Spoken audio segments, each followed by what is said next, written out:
Ngiyabingelela abazali bonke egameni likaJesu. Ngiyambonga kakhulu uNkulunkulu. This is Ka Gumbi, the worshipper.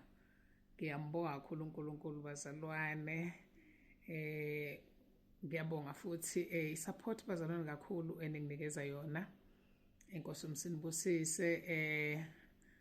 Umusic wami uyatholakala kuma-digital platform.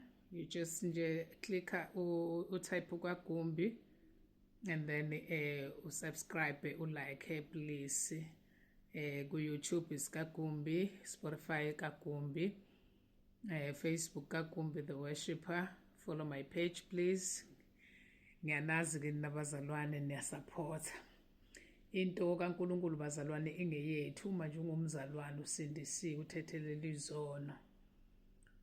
Yonke into eyenziwayo ethinta uKristu noma izulu ingeyakho. So siyabonga bazalwane kakhulu support egameni likaJesu. Ne video nje izoqhamuka ngekudala izofika inkosi umsinibusise. Hallelujah. Hayi bazalwane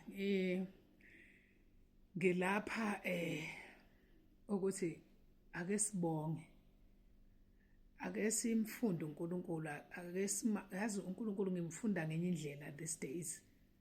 Ake sibonge bazalwane. Yazi ngizokhuluma nje ngobrother Enigma ukuthi ufikile. Baningi abafikile beshumayela. Wafika wazokhuluma ngerepenting, ukuphenduka. Ukuphenduka ukuthi senazi ukuthi niyakholwa. Senihlalile naye uNkulunkulu kodwa animazi ukuthi ufuna ini. Kwanyakaza ngempela eSouth Africa yonke. Baningi abahlekisa ngaye kanti bebengazi ukuthi bayamdumisa kakhulu. Esikhathi uthatha into yomuntu uhlekise ngayo, abantu bebengazi ukuthi bamfaka kakhulu ke manje kulabo abangamfuni.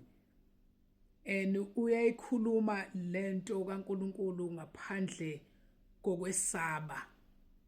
Ayazi akashawo ngoncane uvalo. So that's why mina ngathi mangiqala ukumuzwa. Siqale ke thina ukumuzwa. I think ngiqala ukumuzwa mina ngo-2021 if I'm not mistaken. Kune podcast kaBut uvusi Ntuli. Abanye ukuthi akushuthi abamazi.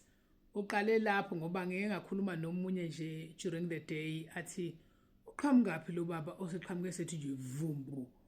Hey, lokhethu uJesu uthi, hey bazalwane, kodwa niyayibona into kaNkulunkulu ukuthi inhle kanjani.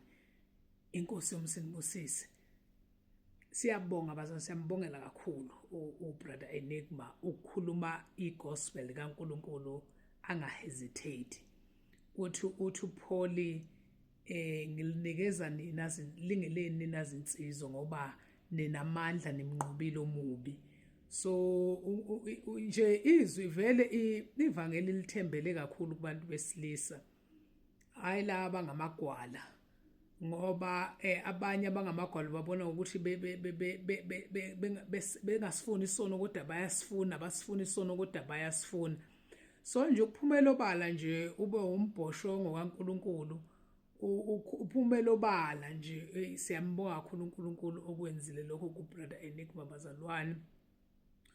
Kimi ke kukho konke okwenzekile. Kukho konke engubhekile nje kwenzeka. Kuvele kwavuka indaba yokuthi bazalwane izwi lenkosi. Izwi lenkosi liye lafika kimi uma ngibuka abazalwane bethengela ubrother Enigma uthi uChris abanye ade befaka ama-20 rand 10 rand kubongwa lokho futhi. So into lokho okuncane nje okukhiphile uNkulunkulu uyabusisa. Into yami ifikile yathi hey, this man is a testimony. Brother Enigma is a testimony. uNkulunkulu uyayiveza. Uthe makwenzeka lento kwafika izwi lenkosi elilapha na kuMatthew chapter 6 verse 33. Ake siyifunde egameni likaJesu ngokusheshsha nje. Lifundeka kanjena bazalwane. Matthew chapter 6 verse 33 athi kodwa funani kuqala umbuso kaNkuluNkulu nokulunga kwakhe, khona konke lokhu kuyakwenezelwa kini. Kuyakwenezelwa nina. Kodwa funani kuqala umbuso kaNkuluNkulu nokulunga kwakhe. Nimfuna uNkulunkulu nokulunga kwakhe. Bese kuthi konke lokhu kunezelwe. In English ifundeka kanje in English. At New Living translation yakhona. Ethi seek the kingdom of God above all else. Above all else, and live righteously, and he will give you everything you need. Everything you need. I remember ukhona ukwahlekisa ngayo wathi uyini enigma akanamonto akanayo ngishintsha. Yazi uNkulunkulu bazalwane, he answered him very quickly. Wamnikeza imonto, wamenzela abanye bebemazi ukuthi bebememeza noma behamba ngenyawo ngoba uyasho ukuthi besebenzisa umbrella. Bazalwane nje ngithi nje hayi ngithi angizofakaza ngizontshela nje ukuthi funa umbuso kaNkuluNkulu bese kuthi konke kunezelwe. Ufuna umbuso kaNkuluNkulu ngoba yazi ngikhuluma iqiniso ukuthi in many churches kukhona lento ethina abangenamsebenzi abeze bezobeka izandla abangenabantwana kanje. Hey, seek umbuso kaNkuluNkulu, seek the kingdom of the Lord. Ufuna umbuso kaNkuluNkulu bese kuthi konke kunezelwe. Yazi lokho okunye kuyonezelwa kuwena ukuze cause wena ufune umbuso oqala. Uthi ithi New International Version ithi but seek first his kingdom and his righteousness, and all these things will be given to you as well. So yonke lento enzakala emhlabeni, zonke lezi imonto ezibonayo akusize zethu, kodwa uma sifuna thina umbuso kaNkuluNkulu konke kuyanezelwa. uNkulunkulu uyakwazi uhamba ushumayela ivangeli, ungabe namahloni ukuthi uhlala emkhukhwini, hamba ushumayela uNkulunkulu uzobathumela abazalwane. This man is a testimony bazalwane, this man is a testimony. God, what I want to emphasize to all the Christian ukuthi asibhekene umbuso kaNkuluNkulu, ama promotions esiwafunayo azonikezwa kithina. Izinto eziningi esizifunayo, ngabe ufuna umshado, ngabe ufuna ingane, ngabe ufuna umsebenzi, ngabe ufuna ipromotion emsebenzini. Uma ufuna umbuso kaNkuluNkulu qala konke kunezelwa. Mfuna uNkulunkulu nemsebenzeli sengazuthi uyabuya. Khuluma konke uNkulunkulu athi kukhulume. Uma usane voice yokumemeza memeza ngamandla akho onke.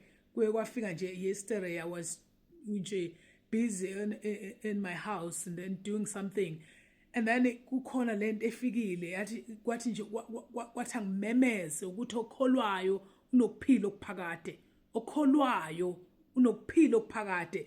And lento lokhisho many times ukuthi angisho, and ithi angisho loudly ukuthi okholwayo unokuphila okuphakade, okholwayo unokuphila okuphakade. Umukholo unokuphila okuphakade. Asifuneni bazalwane umbuso oqala bese kuthi konke lokhu kunezelwa kithina. Hallelujah. This man is a testimony. Ubrother Enigma bazalwane hayi ningahlekisa.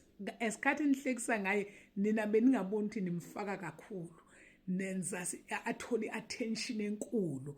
Awubazalwana sikholweni uNkosi uJesu yabuya isemnyango. Yabuya inkosi lokhu isho nje yesterday ithi yisho ukuthi okholwayo nokuphila okuphakade, okholwayo nokuphila okuphakade.